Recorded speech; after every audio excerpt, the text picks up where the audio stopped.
আসসালামু আলাইকুম, আমি সাদিয়া আফরিন আপনাদের সবাইকে ওয়েলকাম করছি আমার আজকের ব্লগটি দেখার জন্য। সবাই ভালো আছেন আশা করছি।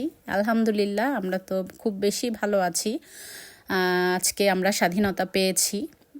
সকালে ঘুম থেকে উঠেই নাস্তা বানাবো, এর মধ্যেই বাংলাদেশ থেকে শুধু খবর আসছিল যে দেশ স্বাধীন হয়ে গিয়েছে। আসলে খুশি যে কোথায় রাখবো কোথায় না রাখবো এটার খুঁজেই পাচ্ছিলাম না। টিভিটা চলছিল, তো টিভিতে শুধু দেখছিলাম, সব কিছু লাইভ দেখাচ্ছিল। দুঃখ একটাই থেকে যাবে যে আমরা অংশগ্রহণ করতে পারলাম না এই যুদ্ধটাতেও, তবে দেশের বাইরে থেকে মন দিয়ে প্রাণ দিয়ে অংশগ্রহণ করেছি এবং চেয়েছি সবসময়। আর সত্যিই কেন যেন বিশ্বাস হচ্ছিল না যে আসলে সত্যিই কি স্বাধীন হয়েছি। এখন খুব বাংলাদেশে যেতে ইচ্ছা করছে, মনে হচ্ছে আজকেই চলে যাই। তো যাই হোক, সকালের নাস্তা করে খুব মহা খুশিতে কি করব কি করব না ভেবেই পাচ্ছিলাম না, মনে হচ্ছিল রান্নাও করতে ইচ্ছা করছিল না। তো তারপরও একটু রান্না বসিয়ে দিয়েছি, একটু বাইরে যাব। আসলে এত দিনের চাপা কষ্ট, এত এত বছরের, এত দিনের বলছি কেন, এত বছরের যে চাপা একটা কষ্ট, চাপা একটা ভিতর কথা বের করতে পারছিলাম না। বোবা মানুষ, মানুষের মতো আর কি, যে আমার কথা বলার শক্তি আছে কিন্তু আমাকে কথাটা ভিতরে চেপে রাখতে হচ্ছে। কিছু বললেই ভয় পেতাম যে আসলে কিভাবে কি বলবো কি না বলবো, কোনটাতে সমস্যা হবে কোনটাতে সমস্যা হবে না। সবসময় এমনকি ফেসবুকে একটা স্ট্যাটাস দিতেও পারতাম না, যে আমার মনের ভাষাটা ফেসবুকে গিয়ে মানুষকে বোঝাই শোনাই। তো যাই হোক, কিছু তো করার নেই, করার ছিল না। এখন অবশ্য অনেক কিছু করার আছে। স্টুডেন্ট পাওয়ার এরা দেখিয়ে দিয়েছে যে আমরা যদি ইচ্ছা করি আমরা কি না করতে পারি।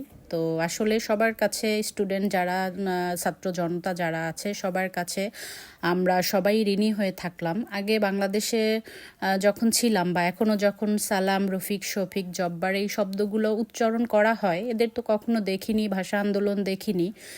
কিন্তু এবার যেটা দেখেছি, ওটা দেখিনি হয়তো, কিন্তু তারপরও তাদের নাম নিতেই একটা শ্রদ্ধা ভিতর থেকে চলে আসে। আর এবার যে স্টুডেন্টরা যেটা করলো, এটাতে আসলে দেখেছি বা এদের চিনে রেখেছি, এদের আসলে ভোলার নয়, এদের ঋণ আসলে শোধ হওয়ার মতো নয়। যে স্বৈরাচারের পতন তারা ঘটিয়ে দিয়েছে, আসলে আলহামদুলিল্লাহ, আলহামদুলিল্লাহ যে আমরা এরপরে ইনশাআল্লাহ স্বাধীন একটি দেশে যেতে পারবো, স্বাধীনতাটা আসলে ফিল করতে পারবো। তবে বিদেশের মাটিতে বসেও রাস্তাঘাটে ঘুরছি আমি, মনে হচ্ছে যে স্বাধীন একটা দেশে ঘুরছি। এতদিন পর্যন্ত মনে হচ্ছিল যে আসলে স্বাধীনতা নাই আমাদের। তো যাই হোক, আজকে আমার হাজব্যান্ডের একটা অ্যাপয়েন্টমেন্ট ছিল হসপিটালে, এখানে চলে এসেছি। আসলে অ্যাপয়েন্টমেন্ট না থাকলে হয়তো বের হতাম না, সারাক্ষণ টিভির সামনেই বসে থাকতাম, কিন্তু জরুরি প্রয়োজনে বের হতে হয়েছে। তো এটা ফ্লিন্সলি হসপিটাল, হসপিটালটাতে আরও অনেকবার এসেছি। এটা সুন্দর, একেবারে পরিপাটি সাজানো গোছানো একটা হসপিটাল।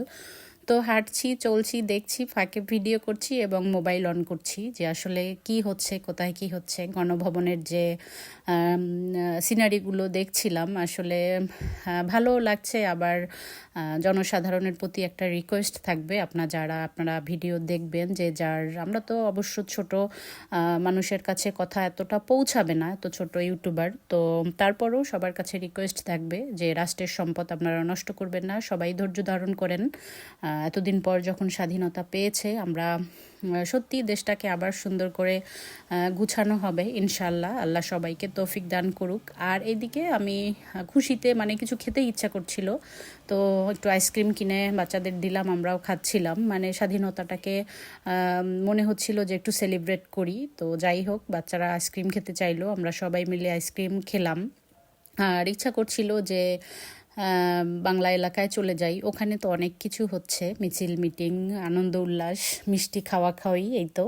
তো আমরা যেহেতু একটু দূরে থাকি, তো আমার হাজব্যান্ডের যেহেতু অ্যাপয়েন্টমেন্ট ছিল হসপিটালে, এই জন্য আর সেটাও সম্ভব হলো না।